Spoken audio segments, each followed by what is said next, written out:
Всем привет! Вы на канале 88 клубков. Это канал по вязанию. Меня зовут Настя. Сегодня вяжем супер трендовую сумку с бахромой из натуральной рафии. Я выбрала очень сочные яркие моточки. Рафия у меня в желтом цвете.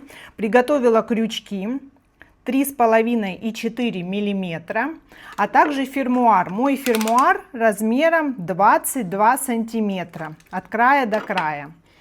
Вот такая это внутренняя деталь, она будет полностью закрыта, обработана рафией. Также мне потребуются ножницы и сантиметровая лента. На каждом этапе озвучиваю количество петель, количество рядов и размеры в сантиметрах, для того, чтобы вы могли пересчитать на свою плотность вязания и адаптироваться к другому материалу. Все необходимые ссылки остаются в описании под этим роликом. Мне не терпится приступить к работе. Обязательно досмотрите ролик до конца, и вы увидите этот великолепный результат. Начну с обработки фермуара. С помощью легкого движения достаю нить из центра. Так пряжа будет постоянно в заводском пакете, не испачкается и не затрется. Ниточка очень нежная, работать с ней легко. Распушаю нить. Можно сделать это с помощью утюга с паром, но она и так очень легко раскрывается. Здесь я себе в помощь беру клей-карандаш и немножко промазываю нить. Мне нужно обмотать мой фермуар от изгиба до изгиба с обеих сторон. Она полупрозрачная, поэтому наматываю, пока вот фермуар немножко не скроется. Вот так. И так по кругу.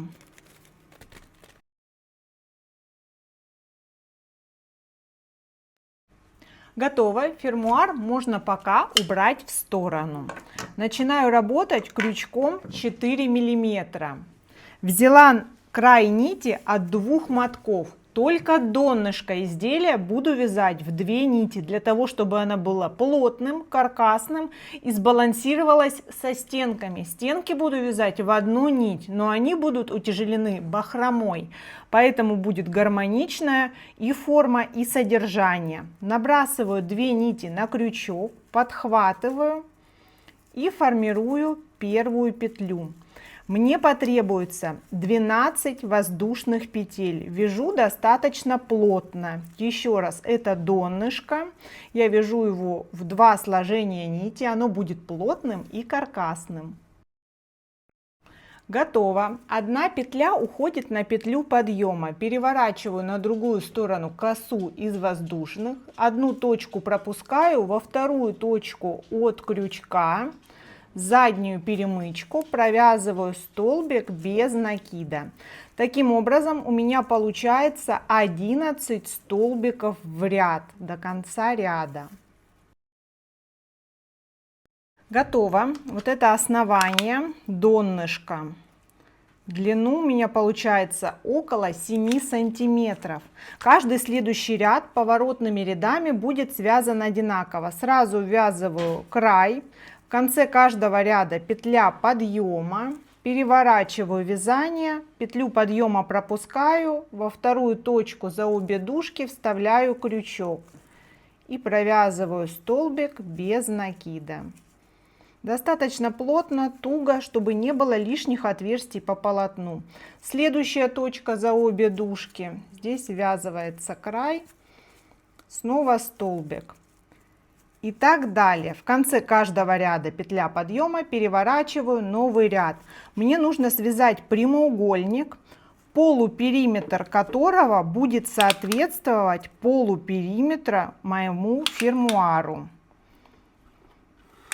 Полупериметр около 35-36 сантиметров. Продолжаю ряд за рядом. Сейчас у меня провязано 35 рядов. В каждом ряду 11 столбиков. 7 сантиметров ширина моей детали. Полупериметр 34 сантиметра. Мне нужно 35-36. Но у меня будет ряд обвязки, который и даст необходимые нехватающие сантиметры. Вот полупериметр детали должен полностью соответствовать полупериметру моего фермуара. Я перехожу на круговую обвязку, и мне нужно укоротить одну нить. Дальше работать я буду крючком 3,5 мм в одно сложение нити. Вот так подкорачиваю, распушиваю. Можно подклеить ко второй нити, чтобы это было единое целое. И таким образом этот остаток аккуратно вяжется в полотно. Перехожу на крючок 3,5 мм. Сейчас в последнюю точку провязываю угол. В угловых точках мне нужно провязать 3 столбика. Это второй и сюда же третий. Все, я повернула на эту сторону. Теперь буду вставлять крючок напротив каждого ряда и провязывать столбик без накида. Столбик, ряд, столбик, ряд. Таким образом, если у меня было 35 рядов, вот где-то 35 столбиков, не считая угловые точки, мне нужно провязать. Так обвязываю периметр. Здесь в угловую 3 столбика, здесь точка в точку 3 столбика, и здесь напротив каждого ряда столбик. Возвращаюсь в эту точку. Обращаю ваше внимание, что поворот начинала я здесь, но ряд заканчиваю с этой стороны. И у меня последняя точка, из нее выходит первый столбик по перпендикулярной стороне. В эту точку вставляю крючок и провязываю 2 столбика. С первым получается 3. Немножко вытягиваю нить, вставляю крючок за обе дужки кромочной косы начала ряда. Увожу нить туда, наизнанку. Теперь вставляю крючок в соединение, подхватываю петлю и с помощью рабочей нити формирую первый столбик на следующий ряд. У меня в круг получилось 96 петель, 96 столбиков. Если у вас где-то потерялась петля или прилипла лишняя, просто добавьте до четности. У вас может быть и другой размер изделия, и другой размер фермуара, так что ориентируйтесь по своей заготовке. На данном этапе полупериметр получается 35 сантиметров. Я хорошенько отпариваю деталь. Плюс-минус 1 сантиметр погрешность, ничего страшного, к фермуару в любом случае состыкуется и подойдет. Сейчас хорошенько отпариваю и даю детали остыть. После отпаривания донышко стало фактурным и ровным, прекрасно держит форму. Далее каждый следующий ряд вяжу одинаково, такими же точно столбиками за обе дужки кромочной косы, только по кругу. Соединение рядов по аналогии с прошлым рядом. У меня 96 столбиков в ряд. Количество петель в ряд не меняется, ряд за рядом. Я просто навязываю по кругу стенки моей сумочки.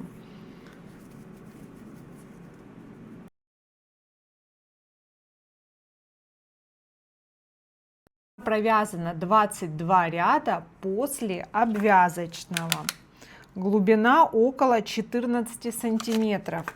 И сейчас я вяжу финальный ряд, он будет обрамлять пройму, и на этот ряд он будет более крепкий, толстый, будет крепиться фермуар. Здесь я уже сделала соединение, вставляю крючок, подтягиваю нить и ввожу вторую нить, как я это делала по дну. С помощью двойной нити образую столбик на новый ряд. Край сразу ввязываю в полотно. Также за обе дужки кромочной косы провязываю столбики без накида. Здесь будет удобнее перейти на крючок 4 миллиметра. Достаточно туго, плотно, чтобы этот ряд не был сильно шире, чем предыдущий. Петля к петле провязываю по кругу. Завершился ряд в 2 сложения нити. Я наметила точки, они равно удалены по боковым частям, и также маркеры равно удалены здесь, внутри каждой стороны. 19 точек между маркерами с одной и с другой стороны. Это пройма под ручку. Делайте желаемую ширину этой проймы. Также расстояние здесь тоже одинаковое. Если оценивать в сантиметрах, между маркерами около 13 сантиметров. 9 сантиметров до края с одной стороны и 9 с другой. Здесь я тоже ровно пополам изделие сложила, это важно. Вытянула петлю больше обычного, увожу петлю наизнанку, и для того, чтобы закончить ряд, продеваю в уведенную петлю моток пряжи или 2 мотка, если вяжете от 2 мотков. Здесь подтягиваю. И у меня получается аккуратное соединение ряда, которое позволяет начать ряд в любой точке. Вот так аккуратно, не перетягивая. У меня была маркирована эта точка. Проверяю, просчитываю. 1, 2, 3, 4, 5, 6, 7, 8, 9, 10, 11, 12, 13, 14, 15, 16, 17, 18, 19. В этой точке был маркер.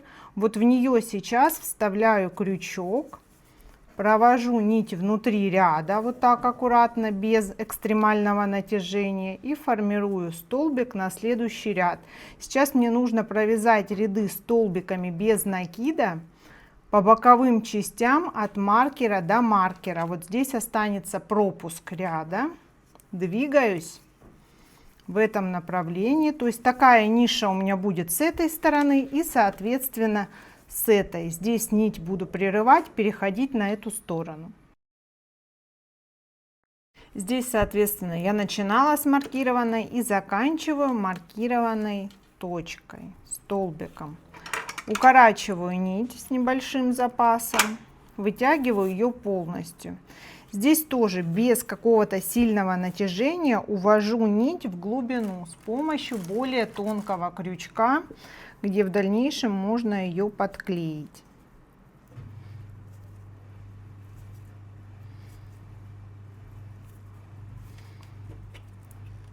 Уже сейчас промажу и прячу.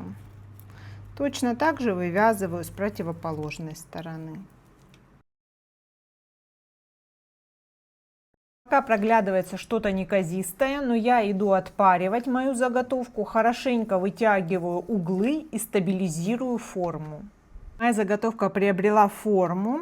Здесь, конечно, по желанию можно навязать глубже, но сумка будет служить клатчем, поэтому вот 15 сантиметров глубина до верхней точки, этого достаточно. Я маркировала точки, равноудаленные друг от друга. По этой стороне 29 кромочных точек, по этой тоже. Если одну я выбрасываю на сгиб, получается 14 с одной стороны, 14 с другой. Здесь то же самое. Сейчас заправляю нить в иглу и буду соединять. Далее перейду к оформлению. Длину нити можно взять удобную для работы. Далее добавлять, хорошо закрепляя ее в глубину сумки и подклеивая. Делайте и то, другое для надежности. Точка маркирована, она уходит на этот изгиб. В следующую точку ввожу иглу. Здесь можно расправлять, пушить нить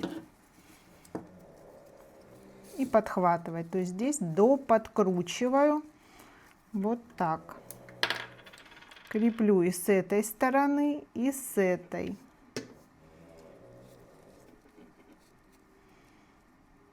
Плотно притягиваю и далее. Можно вставлять иглу по 2 раза в одну кромочную точку. Так будет потолще, понадежнее. Или по 1 разу на ваше усмотрение. Так как фермуар уже обработан, он не просвечивается. Вот так точка за точкой до этой вершины.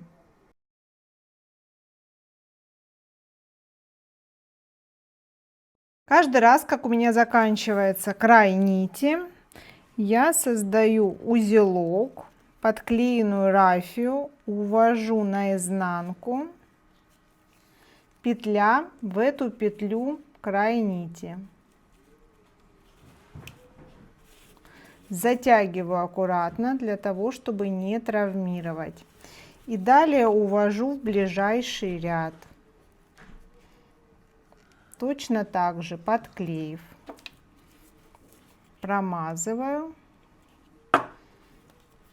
и прячу. Таким образом все нити спрятаны. Основа для сумки готова. По сути, уже есть сумочка. Так она выглядит внутри, так снаружи. Выправляю вот эти вот части. Теперь мне нужно определиться с количеством и длиной бахромы.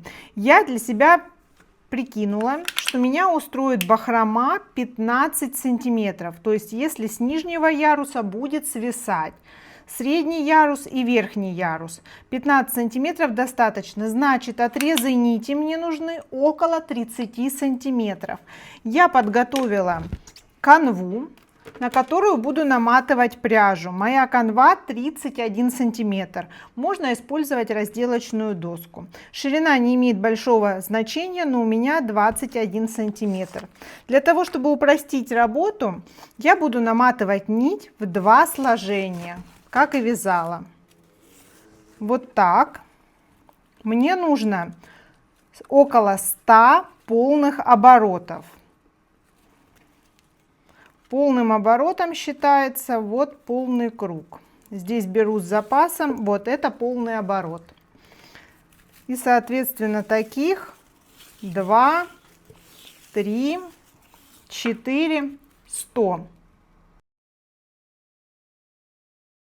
У меня оставался третий моток пряжи, он был не закончен, и с него получилось сделать всего 50 оборотов. Соответственно, у меня здесь всего 100 бахроминок. Мне нужно будет еще. Ну, посмотрим, что получится с этого количества. Отрезаю, фиксируя, придерживаю с одной стороны. И, соответственно, также придавливая, отрезаю с другой стороны.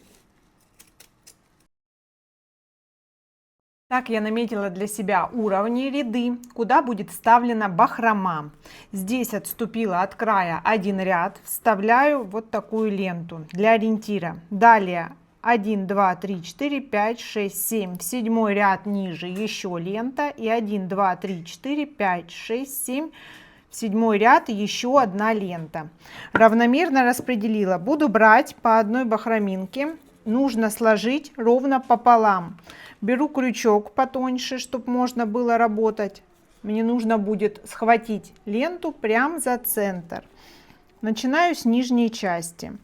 2 нижних ряда вставляю ленты через один столбик. Подхватываю вот так крючком столбик. Крючок входит справа налево, ленту ввожу наоборот слева направо, далее хвостик в петлю и затягиваю. Вот так поправляю аккуратно. Работа кропотливая, но она того стоит. Все время вставляю крючок в одну сторону. Еще раз, 2 нижних яруса я вставлю бахрому через один столбик, не в каждый. Здесь тоже через один, но в шахматном порядке. В верхней точке в каждый столбик. Продолжаю методично по одной по кругу вставлять.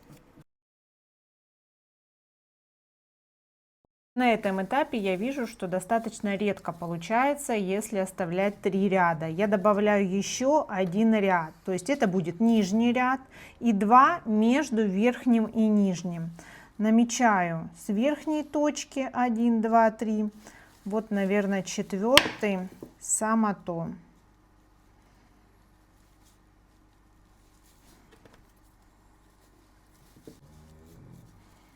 Здесь и, соответственно, 1, 2, 3, 4 с этой стороны, даже 5 можно поближе к нижнему.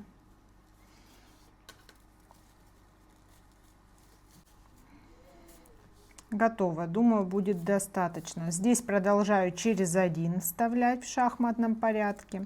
Верхний, как планировала, в каждую точку вставлю бахрому.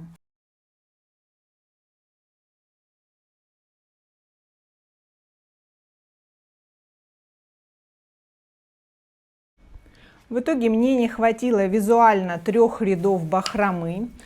Верхний ряд в каждую точку, еще 5 через 2-3 ряда, 1, 2, 3, 4, 5 рядов декорации через одну точку.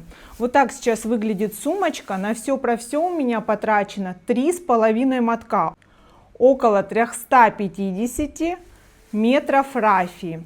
Сейчас я буду отпаривать свое изделие. Если вы вяжете из рафии, из целлюлозы, то она примерно так и будет выглядеть. Сильно эта нить не отпарится. У меня натуральная рафия, я перехожу к отпариванию.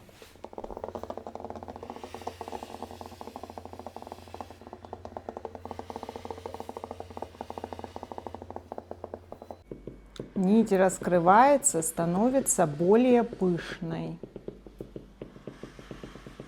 Там, где был просвет по полотну, перекрывается.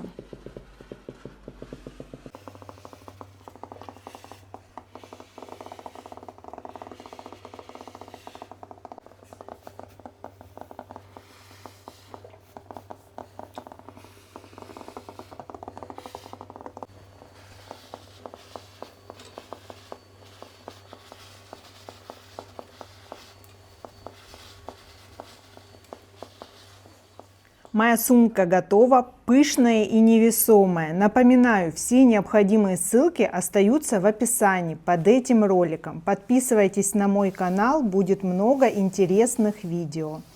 Всем пока!